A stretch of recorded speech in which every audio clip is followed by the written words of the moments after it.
think there we go. Welcome back, everyone, to Lost in the Dark podcast. I am here tonight with special guest Jordan. Jordan is back on the show. This is your manyth appearance. I don't even know how many, but you were actually on recently. The last episode before we went to this video format, we talked about the show, the FX show Devs, Devs, which is a show that blew my mind when I started watching it, and I couldn't wait for you to see it because it was about it's about a tech company that develops a computer that proves the philosophical theory of determinism.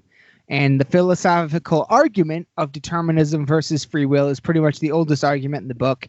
And it's something that you and I particularly have discussed over countless nights while you and I took philosophy classes at our local community college here in Lansing. So it was a really cool thing to see played out on screen, something that you and I just talked about in the car so many times, you know what I mean? And so if you want to hear us talk about most of that season, that is a few episodes back, the last episode before the first video episode. But tonight, if you haven't seen it yet, then I'm sorry, I don't know what to tell you because we're talking about the final episode. The final episode's been out for over a week now, and we're going to spoil the shit out of it. So if you don't want to see that, sorry, but that's what's about to happen. Because it's a 8-episode long mini series according to Wikipedia. It's a mini series, so there won't be a season 2. I love these miniseries. I do too. The miniseries idea, it gives you the ability to make basically a standalone movie, but expand on it and actually get into all the details that you really want to tell your story without being committed to like a full sitcom series on like network television. Especially for the streaming audience, it just makes sense. Absolutely, an 8-hour-long movie, essentially. Yeah. But you've already hit the spoiler point, so anybody still watching this that hasn't seen it and gives a shit should stop now. But we need to talk about the one thing. It's not devs. D-E-V-S. It's deus. Right. That was something that was revealed in the last episode. Deus meaning God or deity. Yeah. Because that is the actual name of the program. They've been reincarnated into Deus, the computer program. Right. The only problem with that is that it apparently needs help to stay on. Yeah, that was them gearing up for season 2.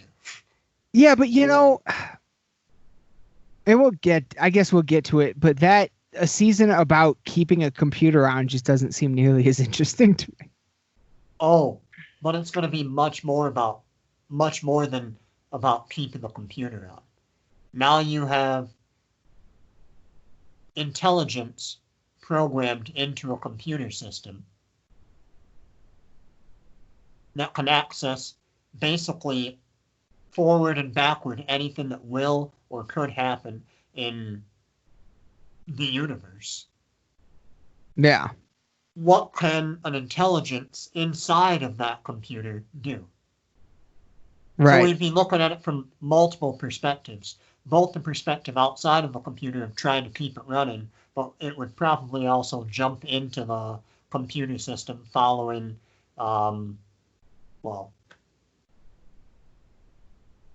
Forrest primarily, I would assume, to see what he does. So let's explain what happens then, because nobody knows what the fuck we're talking about right now. So the way I described the show was it's about a tech company starring Nick Offerman. He's like the head of the tech company, and the premise is he lost his family in a car accident, and so he wants to create a system that proves determinism but at some point in time within the show, one of his coders in up until this point in the show, they had like a fuzzy. Okay, so the code is meant to prove determinism and literally put up on a screen and give you the ability to see any moment that has ever happened in the past or ever will happen in the future. Because if it's all predetermined, and you have a computer that can solve that equation, essentially, that can know what every particle is doing in the universe at the same time, then it can show you every event that has ever or will ever happen. And up until a certain point in the show, it was just like a static. It was like a static on an old TV, is what it looked like. And then at some point, one of the coders inputs the code for the multiple worlds theory and multi-universe theory, and that fucking makes all the images crystal clear. It cracks the code, essentially. It was the missing link. And to explain a little bit more on that, the main issue with that idea is that the main character, my main character, Forrest, Nick Offerman's character, did not want to include that because the multiple universe or infinite universe theory, it basically takes every possible branch that could exist in order to make the calculations for past and for the future. What that means is that rather than taking exactly what happened in our iteration of existence, it presupposes that anything that could have happened or would have happened did and will. And Forrest, Nick Offerman's character, didn't like that idea because he's essentially trying to make this program to recreate his dead wife and daughter, who he wants to make sure that the ones that he interacts with through this computer program are the actual ones that he lived with up until they died. And the point that he makes is that they, at one point, go look on their computer screen and look back to Jesus on the cross, and they can hear his voice. And it's the moment that they put in that multi-universe algorithm into the computer system to give it as much clarity as possible. And he makes the argument that what Jesus is that more than likely is not our Jesus on the cross. It's a Jesus from another parallel universe. And it could be a difference of a couple hairs on his head, but where does it stop from there? Can snowball affect into which universe are we listening to? It could be a totally different Jesus. Affecting to the point where we could be looking at a totally different universe, and in our universe, Jesus never even existed. He's just a story. Like, it could be affected to that point, even though we're seeing it on the screen through this computer system, this algorithm, this theory, and this code. It doesn't. If you include the multi-worlds theory, that makes it.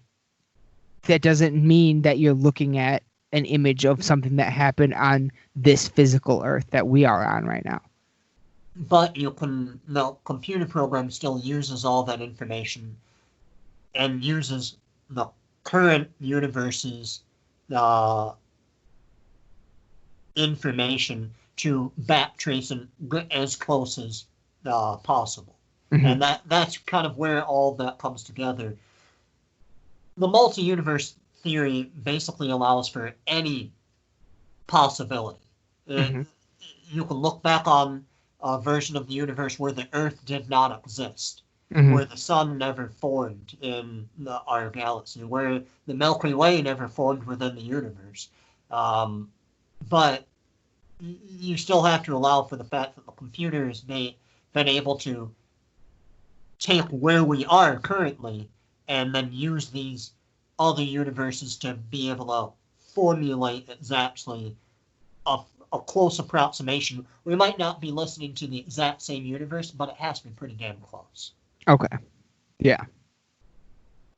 So that was the issue with that. So they put that into it, and that's where you were summarizing right there. Yeah. So they input that into it. It all starts to work, and then yeah, we pretty much at that point get into I do want to keep in mind that we are just focusing kind of on one aspect, this aspect of the show. There are other aspects of the show. There's a human element to where the one of the main characters of the show is a woman who works at the tech company, and her boyfriend does too, and he ends up being like a Russian spy or something, and he gets murdered, and like her whole story arc is figuring out why he was murdered and discovering aspects of the devs program through all that. And love story, murder, mystery. Yeah. It's got it all. Spies. It's got it all. It's got it all. So there is, but we're just kind of focusing on this aspect of it. And so then we get to that point where they've got that, and at once they put it in and it starts working perfectly, like the Nick Offerman character kind of stops like arguing, like he doesn't really, the only time he puts up a wall against it is when he fires the employee that did it. Yep. You know what I mean? And then they murder that employee. Do they? Yeah. Yeah, hardcore. Because there is a world where she didn't die. Yeah. That was such a great scene. 100%. Yeah. That was such a great scene, dude. But he did. But that was such a great scene. Like, but he's dead. Yeah. Yeah. She told him, hey, stand on this bridge, balance very carefully. In some universes, you're going to fall and die. And in the ones that you don't, we'll let you come back and work for us again. And he falls and dies. That's kind of murder. But like, she didn't push him.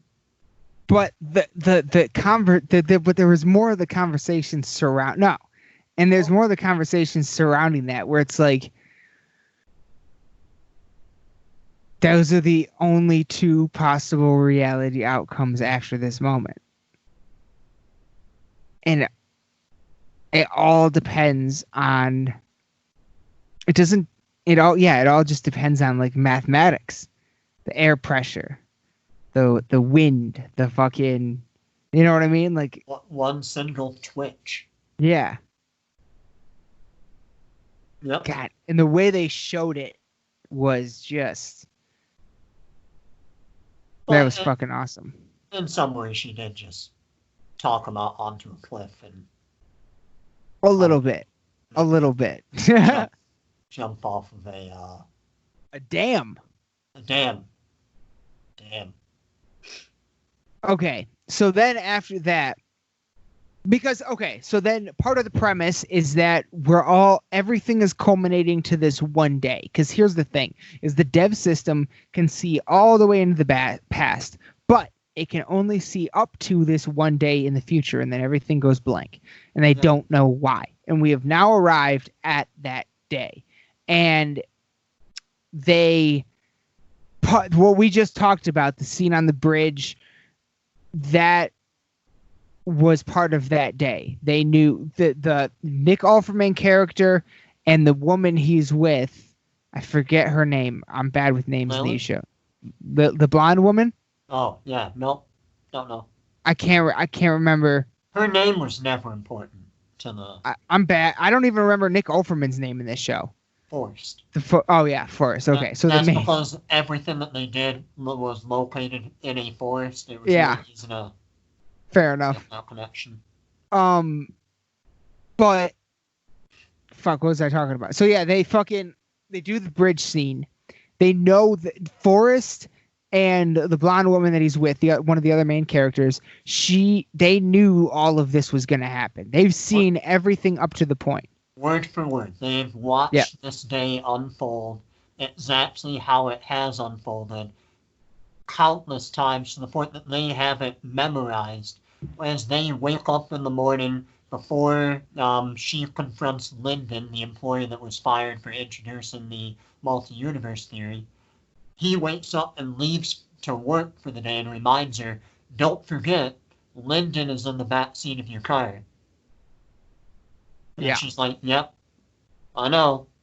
This is just the conversation that we have because we Yeah. have it every time that we've seen it.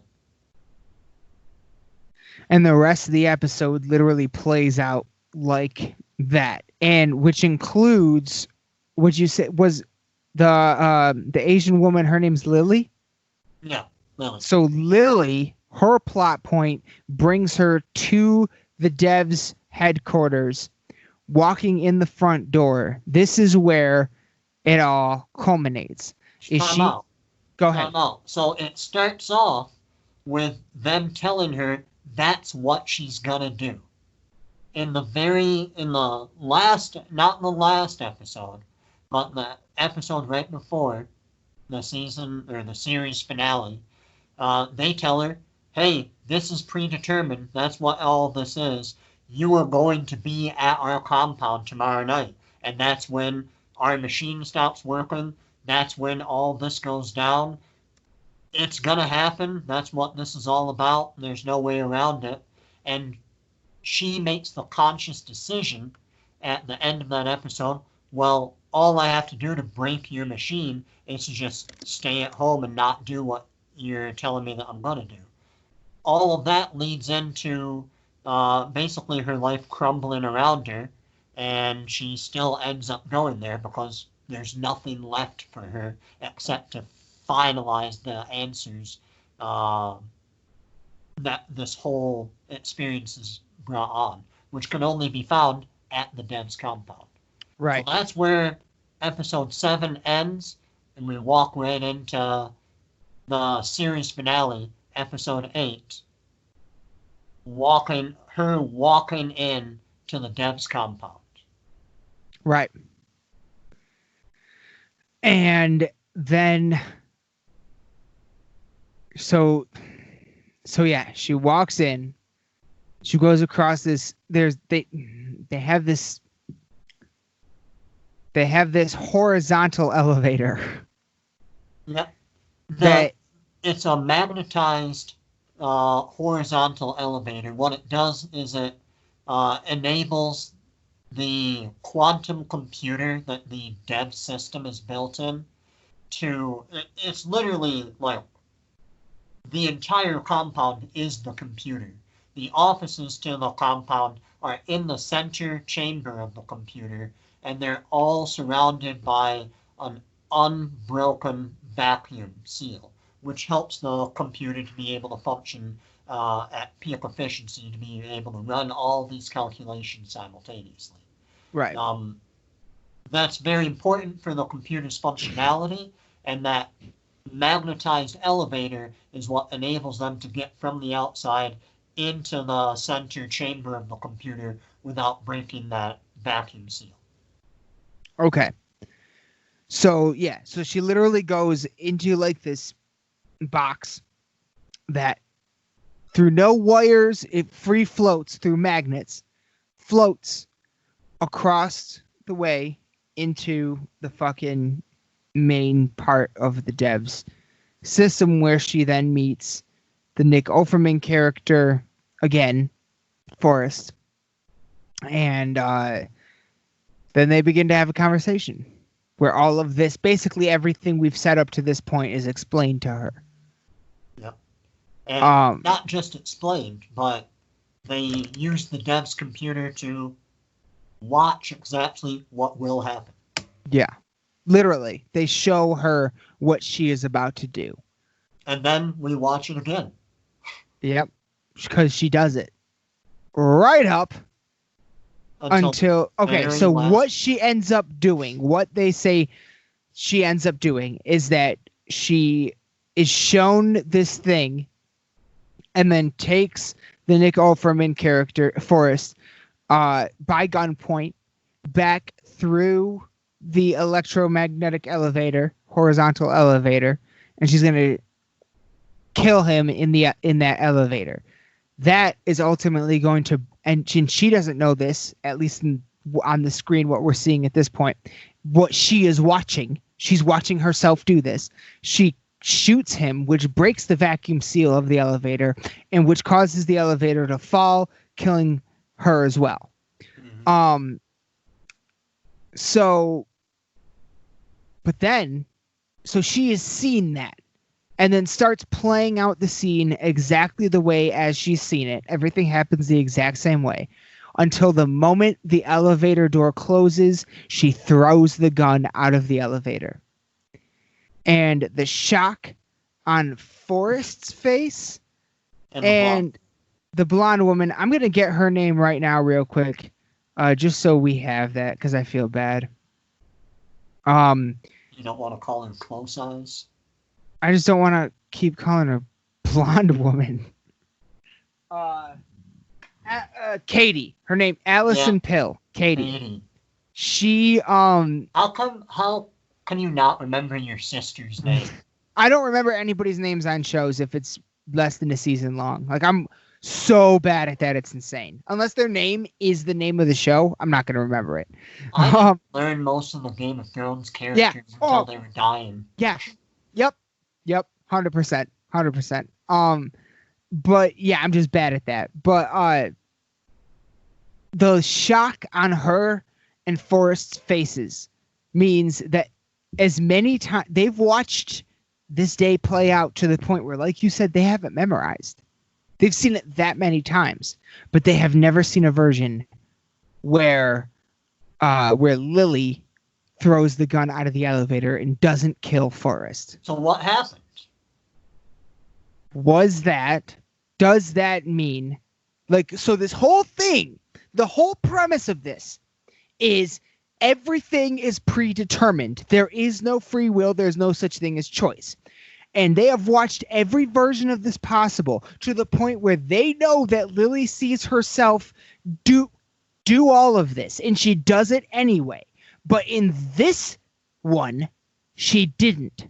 So does that mean she actually made a choice? Was this the first choice ever made? Like, what did happen there, Jordan? What happened there? Bad computation? Or Lily's a god and actually made a choice? And that's about it. Those are your two options. Why would she have to be a god to make a choice? Well, that's the whole premise of the show, is that all humans is just a very complex combination of matter that is still organized in the universe by the basic laws of physics that govern every other particle. It doesn't matter if you're a rock, a salamander, or a human, you're still governed by the same physical principles of the universe, which means that all of our thoughts and feelings and what we view as choices are just chemical and physical reactions taking place between matter, which means with enough information, all chemical and physical reactions boil down to just simple equations. And you can take those equations and figure out why something happened and what will happen next, including choices. What we mistakenly assume is free will and our ability to choose one thing over another thing is just that combination of mathematics fulfilling itself. And by her making that choice, it either is the dev system was not adequately computing all the factors that would go into that very moment, or she could do something that is beyond what other matter in the universe can do. Or they're wrong.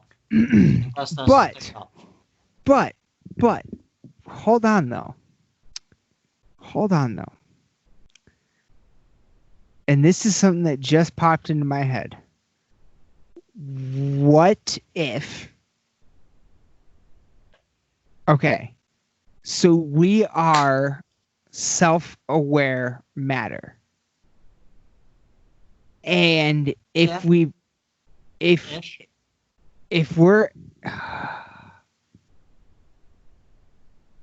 able to become self-aware to the point of determinism and be fully aware of all the possibilities of that determinism, then could that matter not break away from that if they're aware of that, like she did? Like, she was aware that in every possibility that assuming the dev system didn't have a flaw, assuming it was perfect, and they did see every possibility, and in none of those possibilities she throw the gun out of the elevator thing, then couldn't it be possible that they just created a new branch of the timeline by just the act of watching that and then showing that to that version of her, and her being aware of all the others, and then being able to split from that timeline? Wouldn't that... See, then that's an argument for both of them. Because yes, she made a choice, but it was precipitated by a cause. Right. It was precipitated by the existence of determinism and all that, but it just hadn't... That specific... It was precipitated by a cause, but they couldn't see past it, which means that genuinely hadn't happened yet. So so that means it almost kind of means... Really? Because the determinism encapsulates the idea that we can learn about determinism, fully understand it, have a computer system that tells us exactly what's going to happen, and it can 100% predict who will get that information and the choices that and the quote-unquote choices that they'll make according to learning that information. But it couldn't predict that. That's this show. Yeah. That's a TV show that needed a twist point at the very end to be like, well, is there free choice? Well, okay, so yeah, that's exactly. How did you interpret that scene? Because they never explained anything. I interpreted it as, in all honesty, I thought that it was trying to be a little too artsy, of being like, oh my god, maybe there are some instances of true choice in the universe. My take on it is humans are imperfect. This is a machine made by humans. But hang on though, because that's not how it ended. She threw the gun out, and then what we didn't mention before is that there's this guy sitting on another one of the programmers, Lyndon's friend, who was the programmer who got fired. There's an older gentleman who was working on the project the whole time, and at the end of the project, when they tell everybody, hey, we did it, awesome, hey, you can actually look at what's about to happen like 5 seconds from now right here on the screen, and he plugs everything in and shows everybody, and everyone freaks out and then leaves. And then he just stays outside of the cube and waits for Lily to come across. And he's basically the narrative equivalent of a doorman, because he just uses the elevator for her. And then at the very end of the show, after she doesn't kill Forrest, she throws the gun out, turns off the electromagnets in the elevator lift, and causes the elevator to crash in the same exact way that it did in the foreseen future, right, when she had shot Forrest. Right. So killing them both. So exactly. So ultimately, yes, she made a choice, but the universe still corrected it. Determinism still had its way. Yes. As hard as you try to jump off the tracks, you're still going to die. Everything is predetermined. Everything has to happen in these moments. And again, what that says to me is that the dev system is a tech startup company's dream child that's imperfect in a number of ways. They had finally just plugged in theorems to incorporate the multi-universe theorem, and this is after they had already watched this day unfold numerous times. They thought that they knew what was going to happen because their computer program is very, very accurate, but it's not 100%. And that's one of the differences between understanding that determinism is fully functional with enough information, but if you try to establish a system that can do that, you have to make sure that it has all of the information. Without that, it will be flawed and riddled with errors. And that's how I read that entire scene. With more information, a perfect computer would have known what would have happened. Okay. There would have been no cause for them to be confused at the end, because it would have known exactly what would have happened in this iteration of our universe. However, in the scene, they end up still dying. But then something else happens that I didn't totally... I understood the effect of what happened at the end, but I didn't get the cause of what happened at the end. So maybe you can explain the ending and what ended up happening to our characters of Lily and Forrest, our two main characters, and Katie. And yeah, what the fuck? So the elevator falls and crashes. They both die in the same way they would have outside of a bullet in Forrest's head. He just dies from the crash like Lily does. And then what? Then Katie uses all of the information in the computer about Forrest to boot him up onto the screen in current time after his death. So now the computer is running a simulation of what Forrest thinks currently after he's dead. He has been reincarnated, and this is an idea that we talk about in theoretical future science quite often. It's kind of the idea of where humanity is headed anyway. The concept that we can take every thought and feeling that you have and isolate it down into a computer program with enough information about somebody.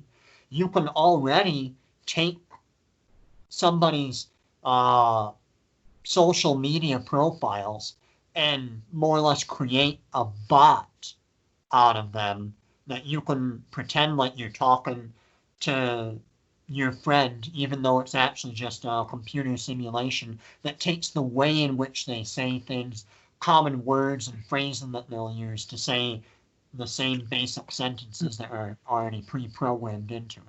I mean, it's not perfect yet, but it's pretty fucking good. And that's kind of the point, that it's a simulation of Forrest, but it's as accurate as him being alive and standing there.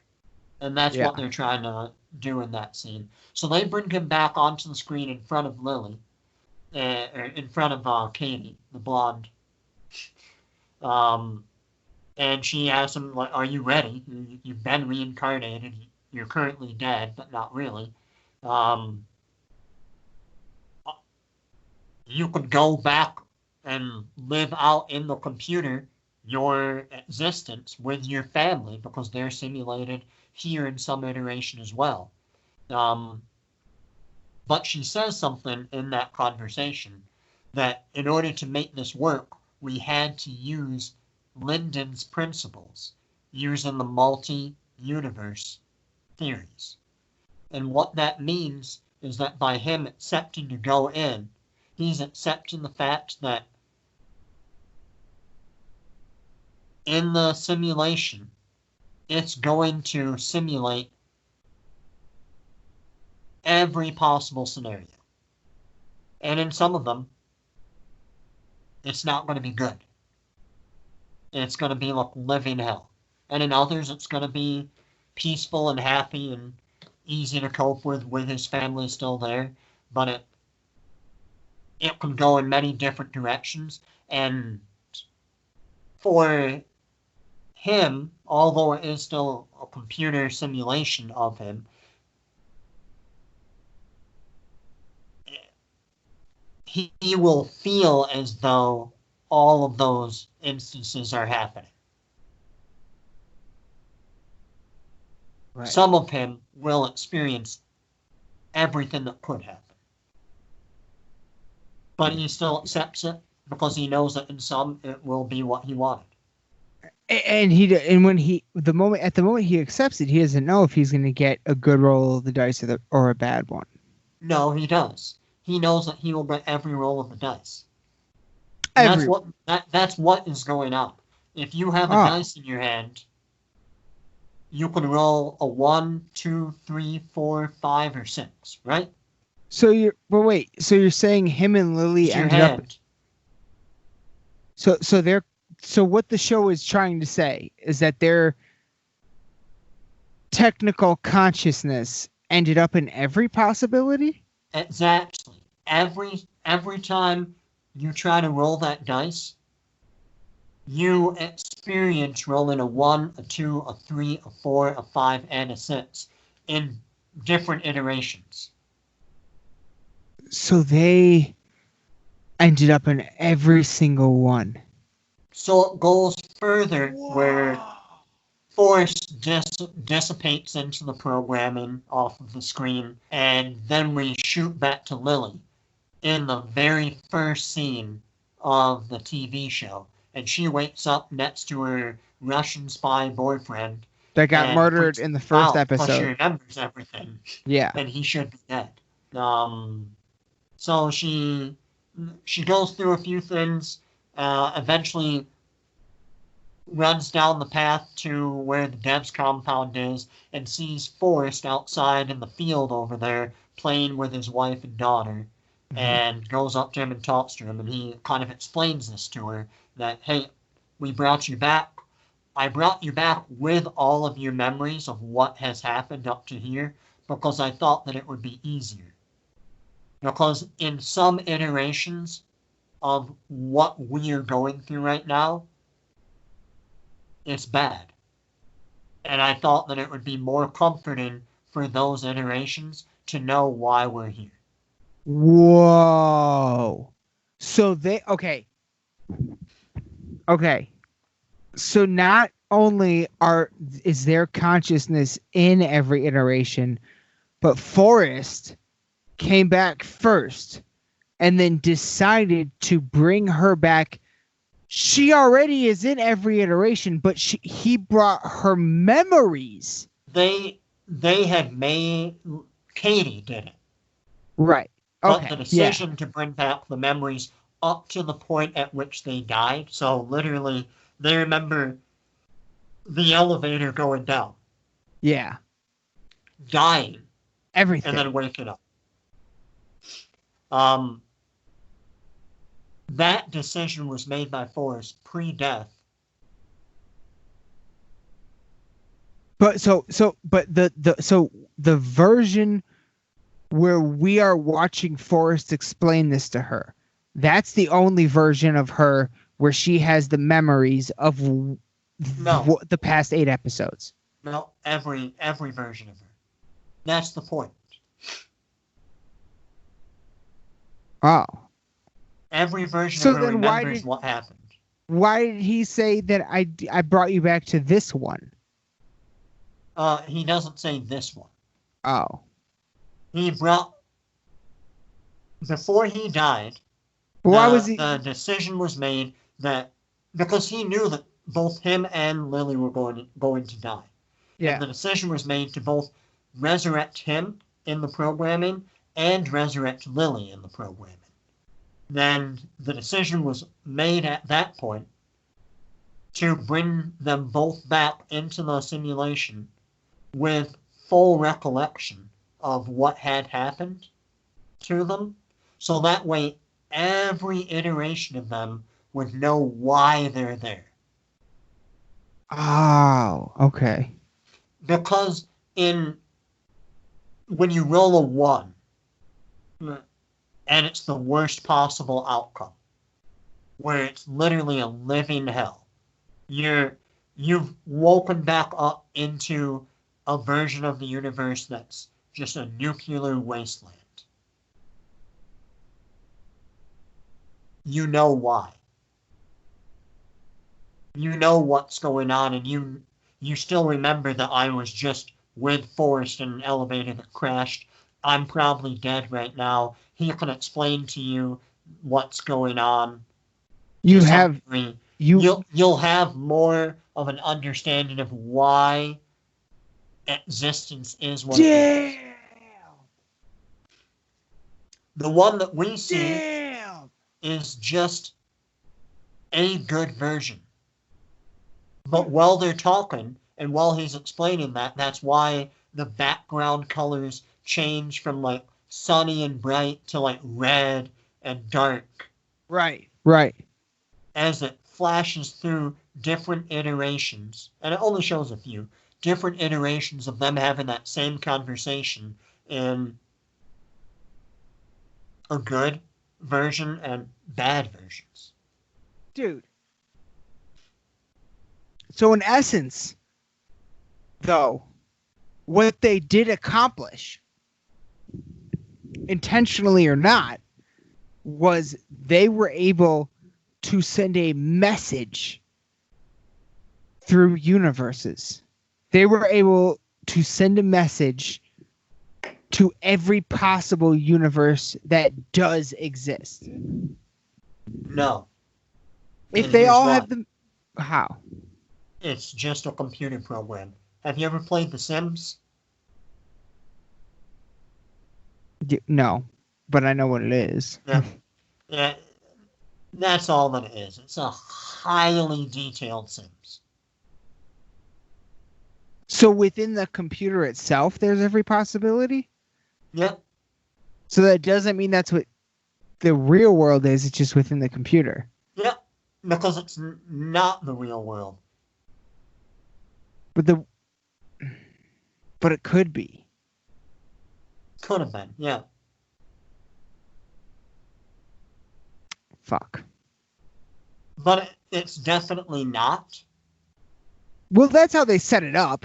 Because if you have a code that does something like that and it doesn't work, and then you input a theory, like in real life, that's how that shit works. You know what I mean? Yeah, but here's the issue with it. They retained memories from things that happened after they went through like a week or so of gaining information, went into the computer program, and he set the clock back to before any of that happened, and they have all their memories. None of this is real. It's just a computer simulation that he set up the time frame for them to go back into it. He set up the memories for them to have it. Yeah. It's nothing. Do you have Disney Plus? No. You should get it. Why? What's on there? National Geographics. Cosmos? No. That's why I was checking. But not better, but very, very, very interesting. They have a show that's about humanity or Earth 1,000 years into the future. Or 1,000,000 years into the future. It doesn't matter. It's just long time into the future. What will humanity, and our existence be like? And it tackles a lot of these questions about health, extending life, and specifically what relates to the dev show, it tackles the question of preserving human intellect in computer form. Is it still human? Is it still real? Is it still alive? If it can think, can feel, and has all of the memories, if you died right now and your parents decided, well, we don't want our son to be dead, let's reboot him into a robot that will have all of his memories. You know, it will literally be you and learn and move on from that, from the point that you died, and will continue to exist. But are you still Burton? Are you still their son? Are you still even alive? We don't know. We're going to have to figure that out really soon. Maybe, but we don't know. We as humans will have to make that choice very soon. Why? It's coming. That's going to happen. Probably by what's going to happen, you mean the possibility of being able to upload what we perceive at the very least as memories, at the very most as consciousness, into an artificial body? Yes, your self-aware being can be uploaded into a computer. Right now, not right now. No, not right now. We don't have the computation. No. To be able to do it. We're still working on that, but it's coming very soon. It's coming probably in the next 10 years. And here's the thing. What's going to happen probably first is that we're going to start downloading consciousness files until we have a better way to take those files, put them into a robotic entity, and literally reincarnate the dead. And also have a robotic entity that can, you know what I mean? But we are getting there. Definitely. Which is why we'll have to be answering those questions quickly. Probably very soon. Within the next 1,000 years of human existence. If we oh, fuck that. 1,000? I'm talking we're going to see. Okay, think about the actual like mechanics of a Terminator robot, like just like that's really all they can't do. This. You know what I mean? Think about the quantum calculations that are required in order to make a computer system think like a human and learn. No. We're at right now with that. Okay, in terms of physical robotic things, physical robotics will get there pretty soon. We'll get there soon. But in terms of downloading a file versus making that file continue to learn in the same way that humans do, that's going to be a ways off. But we are already, to give us credit, we are already at the point where we can, we have the technology to trick us. We have the technology for AI to win at Jeopardy, to trick us. Like if it took all of our information, probably not you and I, but it might be able to trick people in the AI, in the text messages like we were talking about earlier. That's actually one of the questions about artificial intelligence, like the determining factor on the difference between a computer and artificial intelligence. Can it trick a human into thinking that it is human? And we're not quite there yet.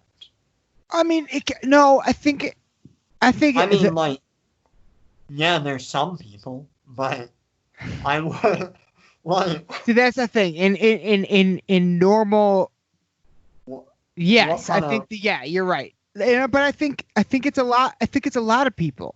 what do you actually want to measure the success against? Yeah, Because I don't. Yeah, there's some iteration, there's definitely some parts of humanity that could look at like, yeah, my dad could probably get tricked yeah. pretty easily by like just a bot from like 2008 Jesus, on AIM. you gotta give it to him like that. Yeah, hard. Hello? Hello. How are you? I'm good. And you? Wow. I have so many friends. So that's just how the conversations go. Okay, yeah, exactly. But that's my point. That's my point. And look, like you're right. That what you just did is an example of 2008 AIM bot. We're in 2020. There are bots like, okay, probably not us because we're not necessarily like, I don't think a bot could trick me that it's you because you and I have a very unique way of communicating. And I have a very unique way of communicating with pretty much everybody that's close to me. I bet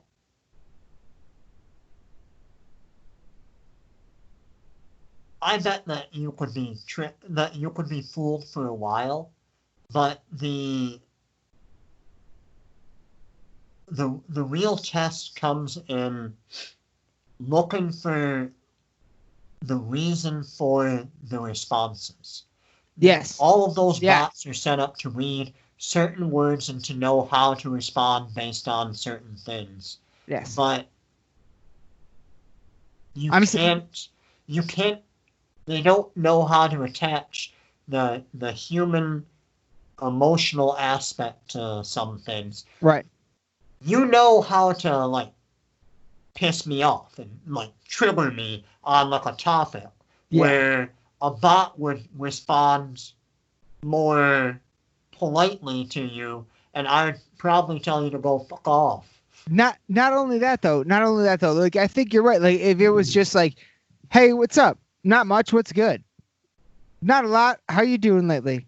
Pretty good, man. You know, if it was that, you know, just like the beginning of a normal conversation, yeah, there'd be a string of texts where I'd be able to get tricked. But it would get to a point where I'd be like, why are we having this conversation right now? Like, this isn't normal.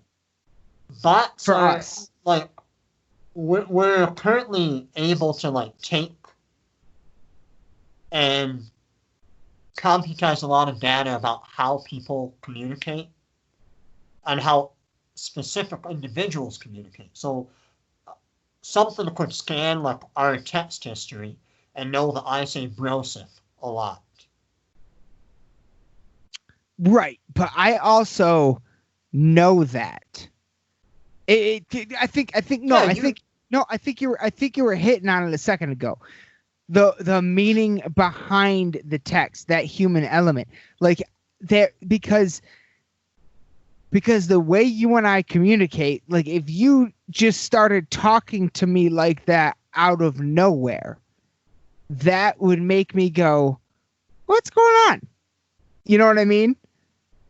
Like that would, at a certain point, that would make me go, what's going on? Not necessarily raise a red flag, but make me like start talking in a way that the bot might not necessarily be able to predict because now I'm second guessing the conversation itself. I think dead giveaway for me would be responding to a text message in less than a day. I mean, that's kind of my point. That's kind of my stuff. Not Why that. are we talking right now? Not that specifically, but stuff like that. Like the way you and I and the timing. You know, if you just like you and I are fucking like I mean, like you and I are close. I'm closer with you than most of my blood relatives. All right, so so we know each other so well. If you just started hitting me up on a fucking Thursday afternoon, hey, what's up, man? Not much. What's good? Not a whole lot. Just chilling. And yeah. And right there, you know that I would probably never do that. I would Right. probably start with a... Right. You and I call each other. Exactly. No. I call, you text. Right. Yeah. That's There's true. a huge Exactly. difference. Exactly. I never respond to a text. I always call while I'm driving somewhere. Yeah. You like to talk on the phone while you're driving. It helps you focus. Yeah. Yeah. Like, yeah, no, I know. Yeah, exactly. I text you. Exactly. We have our flow in communication. And if that flow becomes different in any way, then you and I know something's up. So and that's what I'm saying. But then again, you and I are very close. Not everybody is as close as you and I are. So exactly, like even people that I just not on as close of a level, but much more casually communicate with. If they had our entire chat history, then maybe they could put something together that was artificial and good enough to trick me. Talk about some of your bosses from ACO Hardware. Right. Could you do you think that somebody could put a bot together of Brian and have him have his voice call you out of the blue and convince you, oh yeah, that's Brian? Yeah. Or even like someone who, like, say you were in college and you had a group project, like one of the group members, you know what I mean? Yeah. Like, yeah. And we're at a point now where you can actually it doesn't even need to be a text. It can be a phone call with an artificial voice. I don't know why I just remembered this. Go. And you might not want to include this in the podcast. Oh boy. I don't know if you're able to edit these videos or not. Yeah, I can. Well, feel free to include it. I ran into Mr. and Mrs. Benning. Ursa's parents?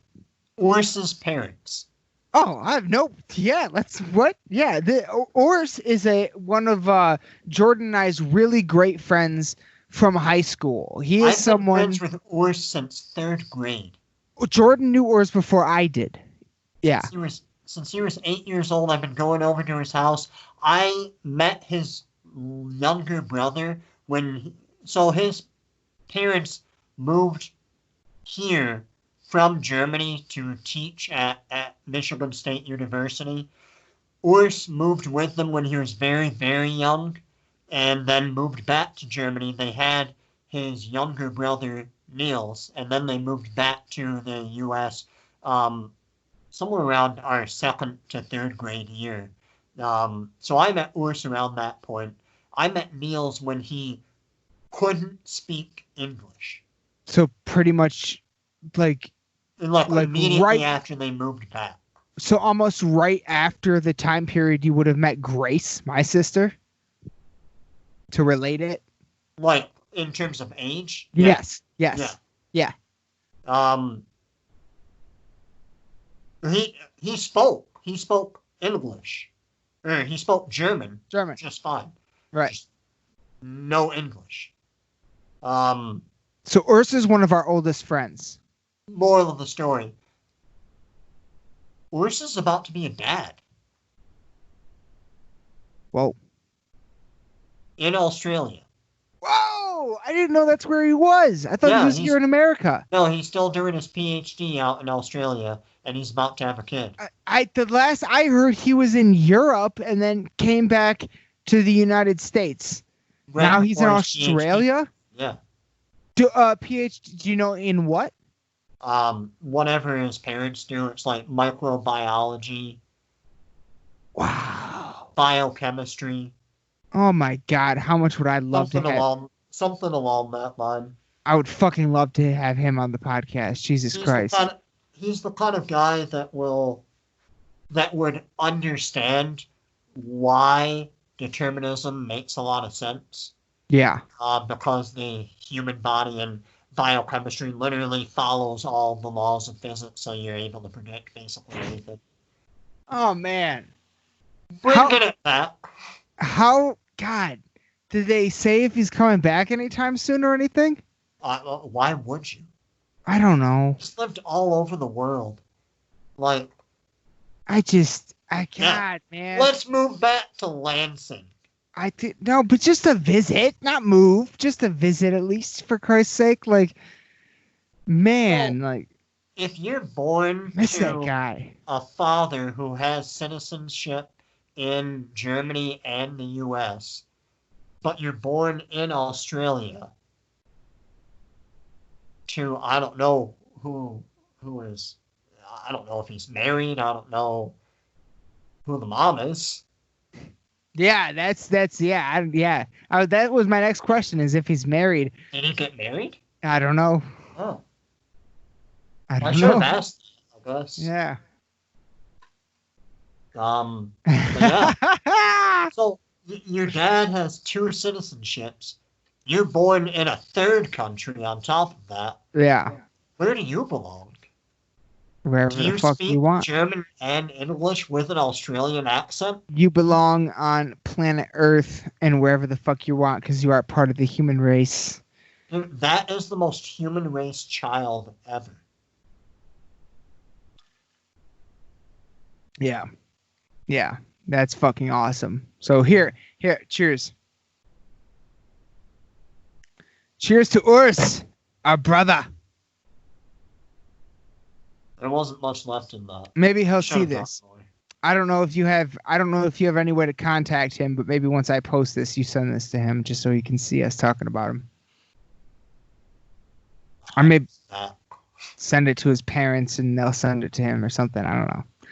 But we can find Niels. He's pretty active. Something. Yeah, Brian. Somebody's gotta know him.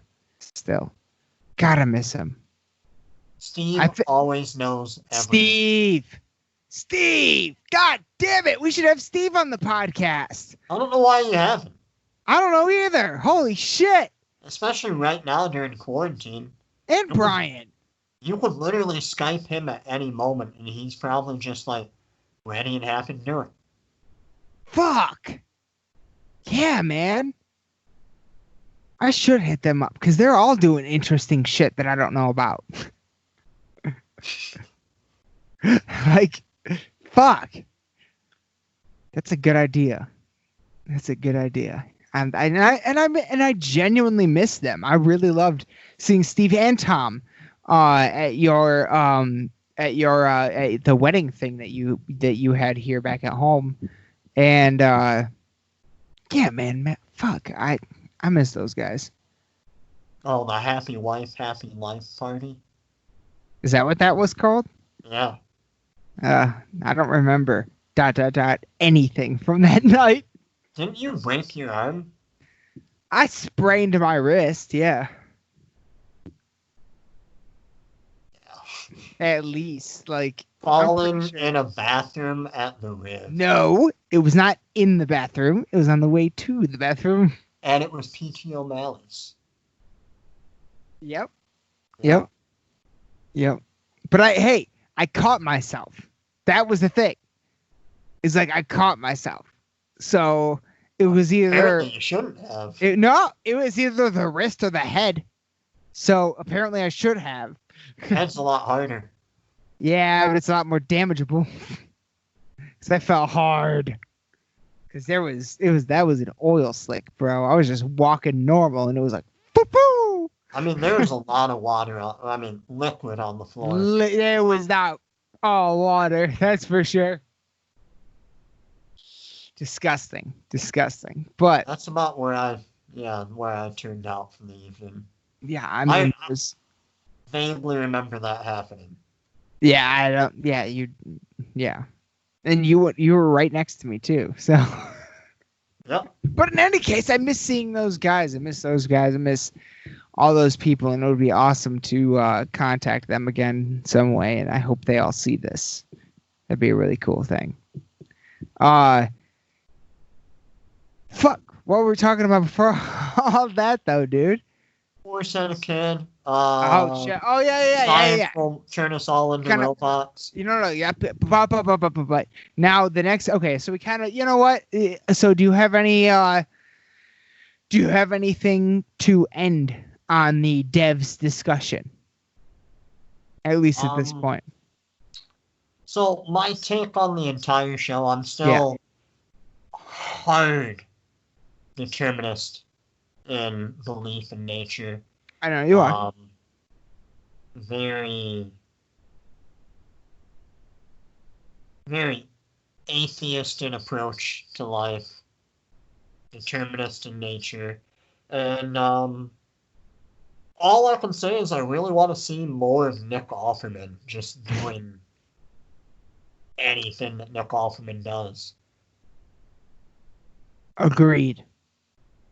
But how about I agree with that completely, but what I really after this show want to see more of is shows like this. Shows exploring these ideas in particular. Like shows especially in an artistic way that can get people like my wife who've never really thought about ideas like this, philosophical ideas of who we are, why we are, what does all of that mean? And for them to explore it in such an artistic way, to do it in such dude, that show is fucking beautiful. Like beautifully done. Like the scene on that bridge where you see the first version fall and you're like, oh fuck, she's dead. And then you start seeing all the murdered Lyndon. Yeah, and then you start seeing all the versions fall, and you're like, "Oh my god, maybe she's not dead. Maybe we're seeing all the other versions." And then, dude, that the fucking cycle that scene takes you through is fucking genius. Like, oh my god, dude, like it is so beautifully done and executed. And there were more scenes like that. That's just the one that popped in my head. Like there were more scenes like that too. Yeah, but a lot of it, I knew how it was going to play out. I didn't think she was going to die. Oh yeah, no, she had to die. I didn't think so. Yeah. Maybe I'm an idiot, but I didn't think so. Yeah. Gabby said the same thing. Like, well, you saw that she died in like every universe. I was like, no, there are universes that she didn't die in. Yeah. The character Lyndon is a boy. It's a female actor playing a boy. Yeah. She's not transgendered, I don't believe. No. She's just a female actor playing a male character. Exactly. So yeah. When he died, you knew that he had to fall. You knew that was going to happen. When they showed all the different versions of him falling, I thought it was gonna. I didn't at that moment. For me as a viewer, it did exactly what I think they wanted it to do, and it split into two possibilities. I genuinely didn't know in that moment if the version we were gonna see was gonna be him falling or him not falling. Like I genuinely didn't, as a viewer, as someone just totally sucked into the show. I didn't know which one we were going to see. But you notice so it made it so beautiful and exciting. Any version of Lyndon surviving. That's a good point. But they also didn't show anything after that moment until after that moment. What? Like we never saw anything in the future that would have suggested Lyndon died or survived. Like, you know what I mean? Like, once Lyndon was fired, I didn't think he was ever going to come back. You know what I mean? Like, to the show? Yeah. Oh, yeah.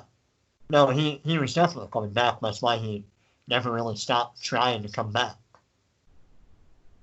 The whole Lyndon story arc of him having the idea that actually solidify the product that Debs was trying to make. And being fired because of it, hunting down his co-worker, begging him to find a way to talk to Forrest or Katie to get him back onto the project, hiding out in Katie's car. He was never going to leave. Yeah. Until he died. Yeah. Like, there was...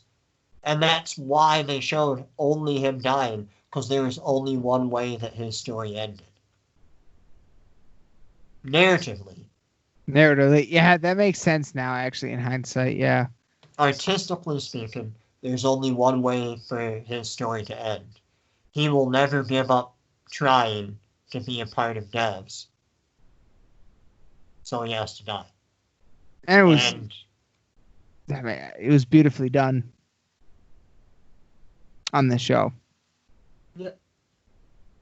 I just saw it in a very artistic way showed what you and I have discussed so many times when we've discussed the multi-worlds theory. Every fathomable possibility. Lily was going to make a choice at the end of the movie. That's why the computer's like, oh, I don't know what happens after she makes a choice. Damn. Yeah, you're right about that. But I didn't realize that going into the final episode. I didn't know why it couldn't see past that point. Going into that episode, I wasn't like, oh, someone's gonna make an actual choice. But fuck me, you're right. Jesus Christ. Good show, man. Love the show. Great show, right, dude? Like, holy shit. That was a good one. Man. I love the part where like the magician showed up and everyone was like on your left. Wait, what? You know, where they all come through the portals. In Avengers Endgame? Different show. Come on. Bucky? Or no? Wait, what was his name? No, sorry. I was talking about the latest Star Wars movie. You know, where the Avengers Endgame. They did the same thing as Avengers Endgame, but Avengers Endgame did it better. Yeah. They did it first. Yo, I watched Infinity War and Endgame back to back last week. Oh. That shit is gold. So we've watched all of the So we talked about this before, and I'm sorry to go off topic here, but sci-fi is sci-fi. So we've watched about having to watch all the Star Wars movies. Yeah. And then we watched them all again somewhat recently. And now we're finally breaking into Clone Wars. So I don't know if you've ever seen the Clone Wars. The cartoon? The cartoon TV show. I have not, but I understand that it is canon. And I have heard... watching it? And I have heard... I know a lot about it. And I have actually seen specific scenes from it. Because I know they are canon. Exactly.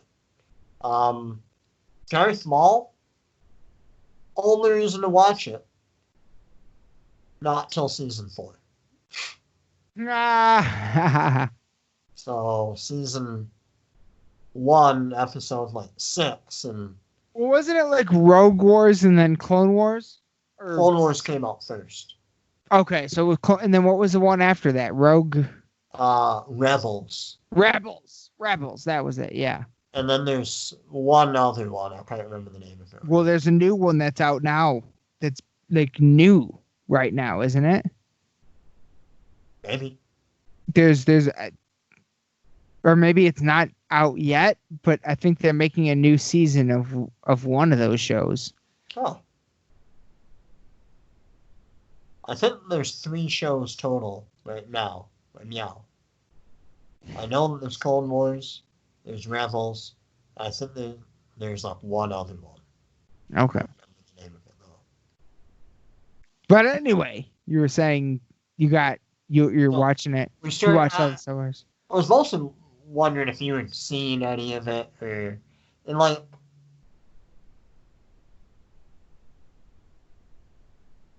it's definitely a cartoon, Yeah. and they're like very short, fast paced. You get like one idea per episode. Like first episode just opens up, and it's clearly an attempt to market off of the fact that everybody loves watching Yoda jump around and killing people. Yeah.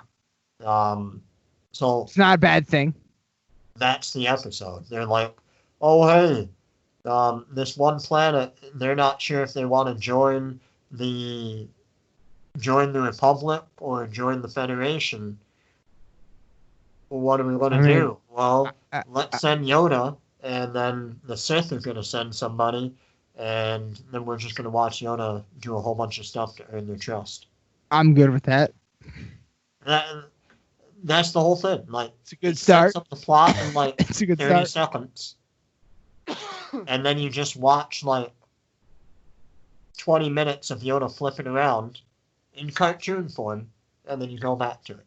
Mm-hmm. And then every episode is kind of like that. Like, here's your one cartoon idea, because that's all that children's cartoons can do. They can only give you one moral, and we'll set it up like, what happens when you lose your best friend? You go find him. Here's the story of us finding our best friend. It's actually interesting that you bring this up, because the other night I watched a cartoon movie based on it was really just a long episode of the show that exists. It's called Regular Show. I don't know if you've ever heard of it. Okay. Yeah. So they had a regular show movie and the bird and the raccoon or whatever. Yeah. Yeah. And my roommate Josh is a big fan of a lot of shows like that, and he saw that there was a movie and he had never seen it before, so we put it on. I am not a big fan of cartoons outside of South Park and Death Clock, Metalocalypse.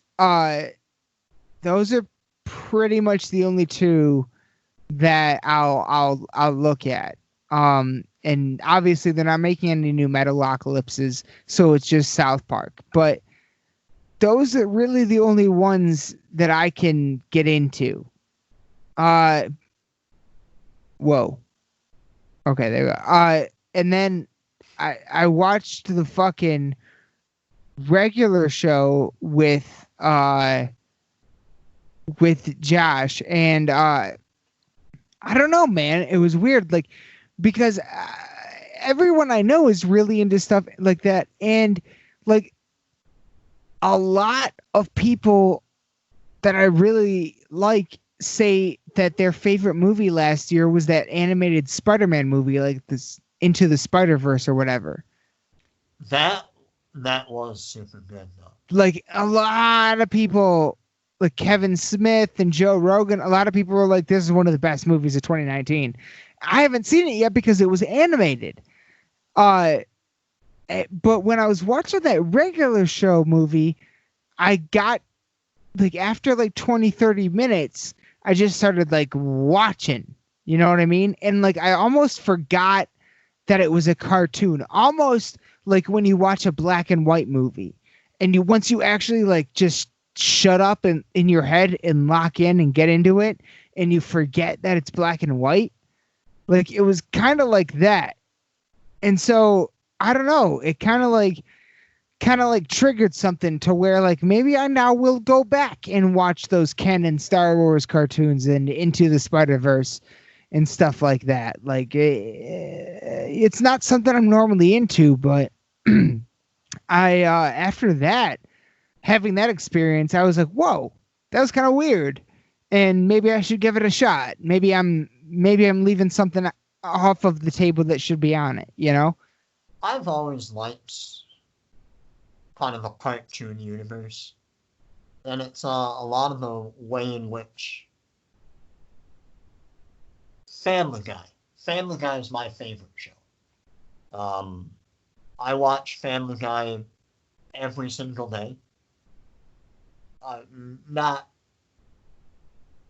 exaggerating in any way, shape, or form, but on my phone, on my TV while I'm going to bed, on my phone on my way to work, I listen to Family Guy.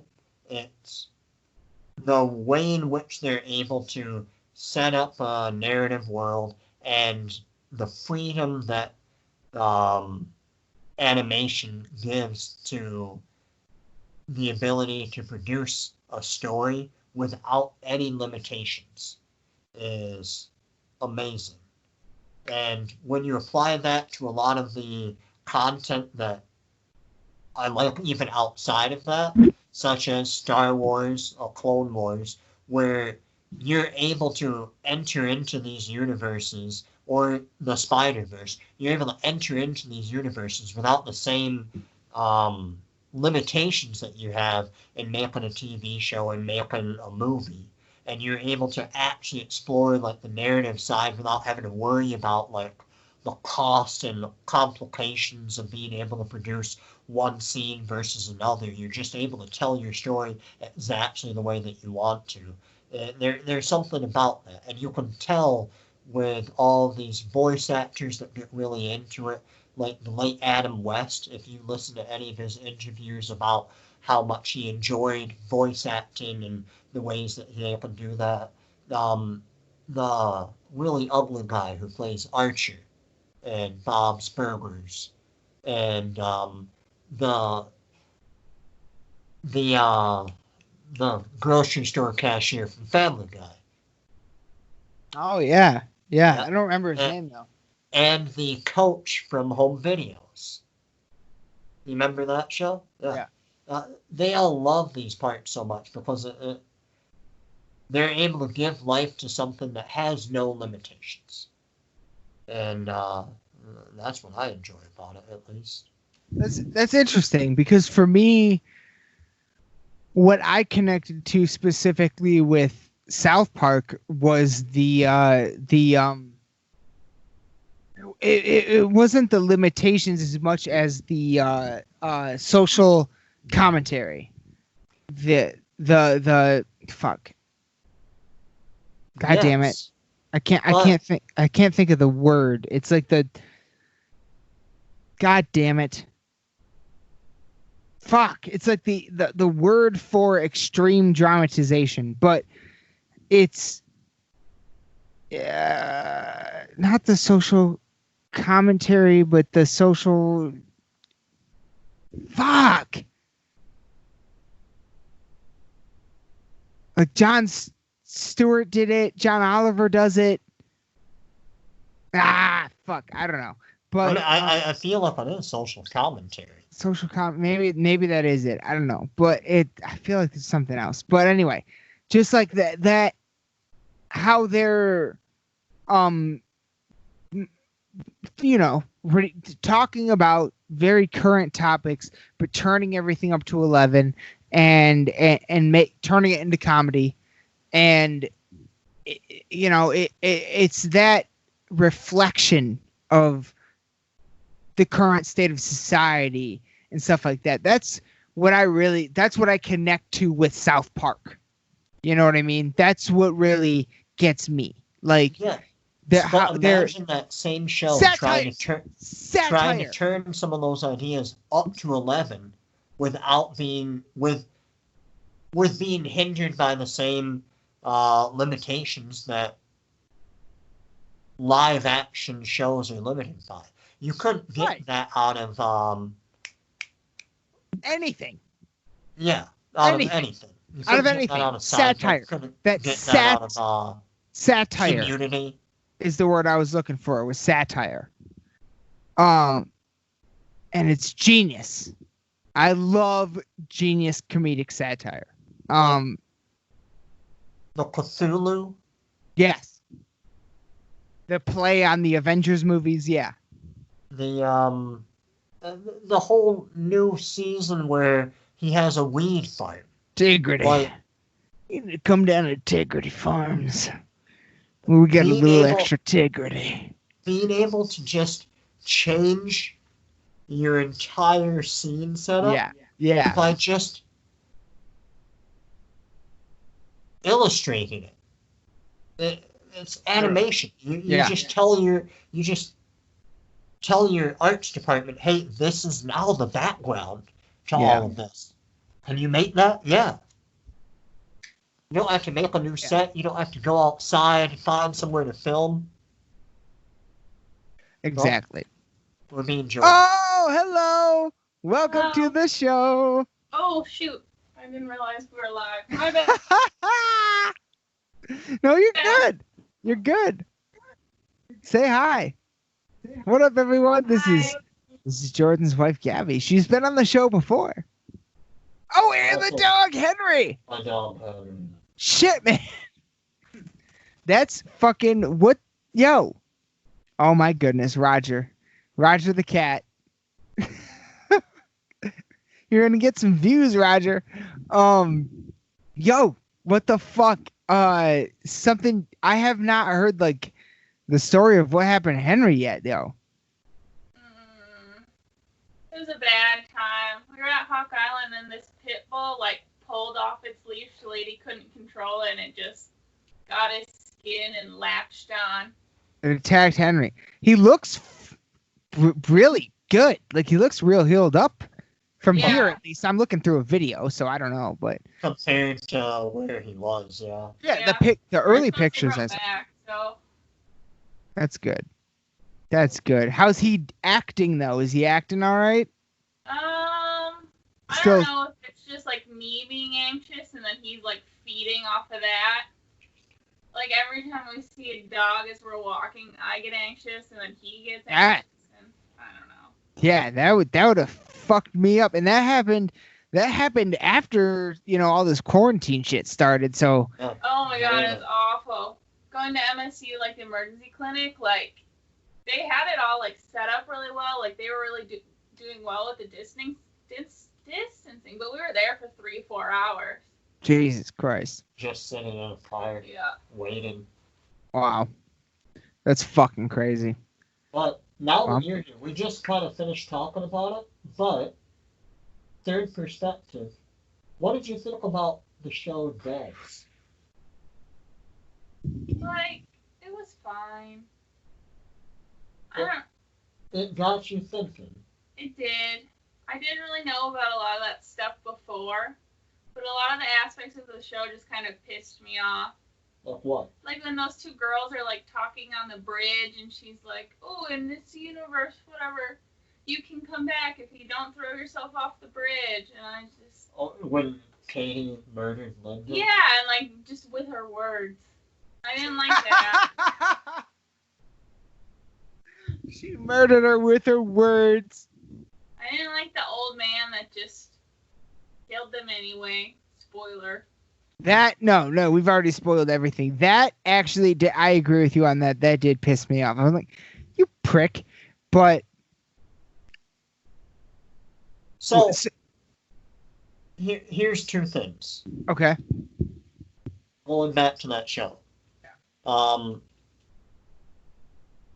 Horizontal elevator.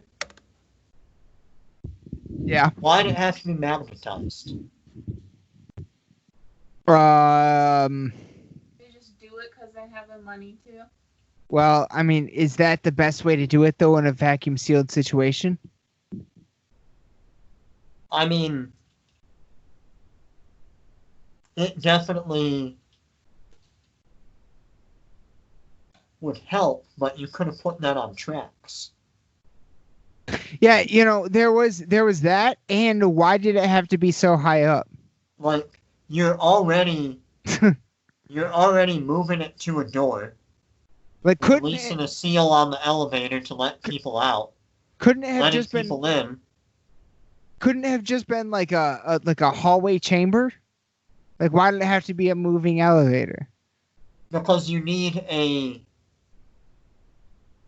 seal. You need the elevator to be able to. You need the gap in between it, so that way. Okay, but there's a gap, but a thick ass door fills the gap. All I'm saying. So let's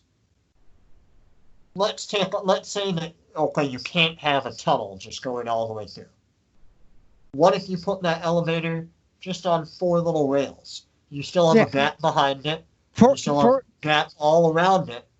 4 little rails this far off the ground.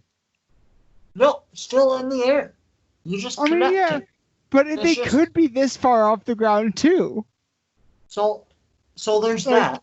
Yeah. Because that's what. Second issue at the very end. At the very end, and you kind of touched on this a moment ago, or at the very beginning, but we never talked about it. You were talking about the fact that a new season of watching how do you keep a computer running wouldn't be that fun. I mean, look, it's just this whole season was based on the idea of determinism versus free will. Yeah. So I would just hope that if they were to ever make another season, that it would still explore some, maybe not the same, but some other philosophical debate or idea in some way, shape, or form. I would like to just simply talk about how Katie, with a totally broken elevator, got someone to come over there, build a bridge, continue to make the computer work during that period of time.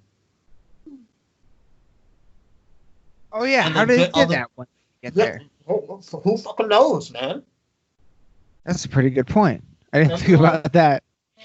There's something else I didn't like about them being in the simulation at the end, but now I don't remember what it was. The multiple versions. The multiverse, yeah.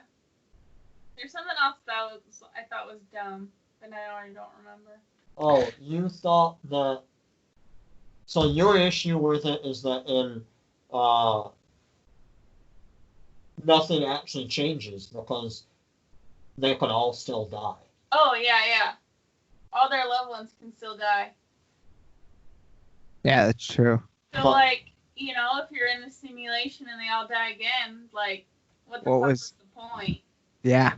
But that's the whole point of the simulation, including the multiverse, is that in many of them, they're alive. In many of them, they live for a little bit and then die. And in many of them, they continue living on for a long time. Yeah, I don't know. And in some of them, they're just dead already. I feel like there was no real payoff for me with the whole show. I'll give you that. There kind of wasn't. Yeah, but it was determined. But it was very good, very well artistically, a very well done artistic expression of that those philosophical ideas in a way that I've never seen done before on screen. Ever. And that was very exciting to me.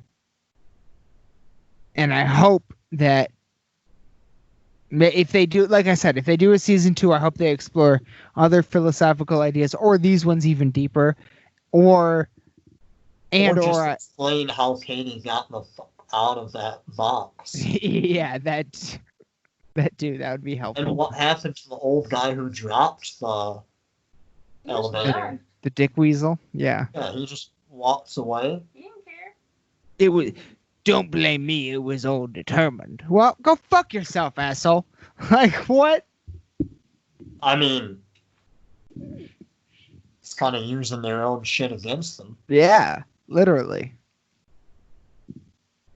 Ridiculous. But, in any case, I hope that, I hope the show does well, and I hope other people write shows in similar thematic fashion. because I thought it was good, really good. Maybe And less love story. yeah, that aspect of it was got a little old quick, but I think we touched on this last time. I would have been much happier with like more detailed analysis of exactly what was going on. I would have been more happy just staying primarily in the devs compound, following Forrest and Katie, Lyndon, and Blackby around. yeah. And more explanation on because more explanation on the system in general. Yeah. What all their problems were from start to finish. Yeah. Seeing them slowly develop the system from, rather than just covering it in like a couple of scenes, seeing them slowly develop the system from expanding out around the dead mouse.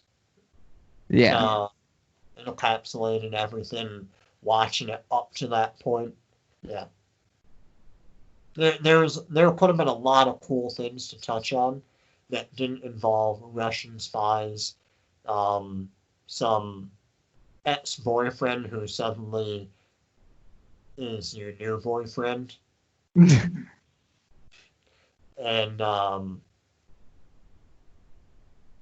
just Lily. Yeah, there were a few plot points that I could have done without, but ultimately, they were kind of ultimately used to illustrate the main ending, the main point. Like they kind of needed that to just give an example of a timeline to express the deterministic factors. Yeah, I get that. Yeah. I don't like it, but I get it. Yeah. Agreed. Shit. Good show though, man. Good fucking show. Well, we've been at this for an hour and a half. Did you want to get into anything else, or? No, we should be good for this time. Should we go for an hour this and a one? half? Yeah. This goes against the YouTube algorithm. Does it? Oh yeah. Have you looked into that at all? Nope. YouTube algorithm says like your length of video should be like 30 minutes or less.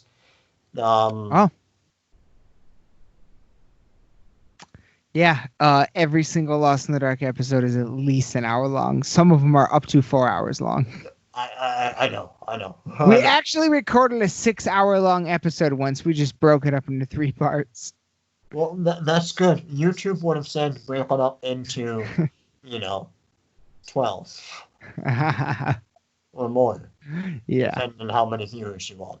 Yeah. But yeah, I think that the new video format is definitely a good thing. I hope that you keep this up even after the quarantine goes on, because I feel that I understand why a lot of people listen to podcasts, but I'm a much more visual. Sorry for someone with horrible vision to say this, but I'm a much more visual guy. Like I like watching my podcast. I like watching the Joe Rogan videos with his guests, because you can actually see them interacting, see their movement, see how they're expressing about a topic, versus just listening to them.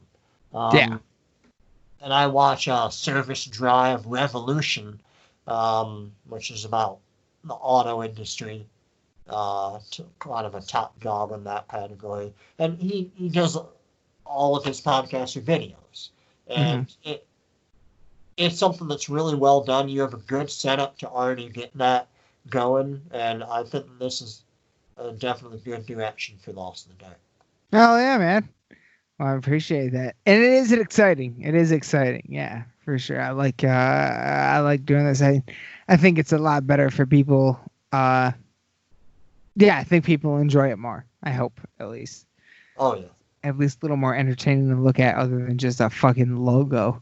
So. I like the logo. Don't Yeah. get me No, wrong. no, he has a good logo. But I feel better. Yeah, like maybe like an hour and a half of the logo, not 6 hours. Right. Hell yeah. All right, man. Well, I'll wrap this up. I'll hit stop recording and then just stay on the line for a minute, all right? Okay. All right, everyone. But thank you all so much for watching. I hope you enjoyed this episode of Lost in the Dark podcast. Thank you so much for Jordan and Gabby for making a guest appearance. Hello. And I love you guys so much. Fucking hope everyone's doing well. Hope everyone's staying safe. And thank everyone so much for watching. That's about it. So raise your horns, bang your goddamn heads. We love you all to death. Good night.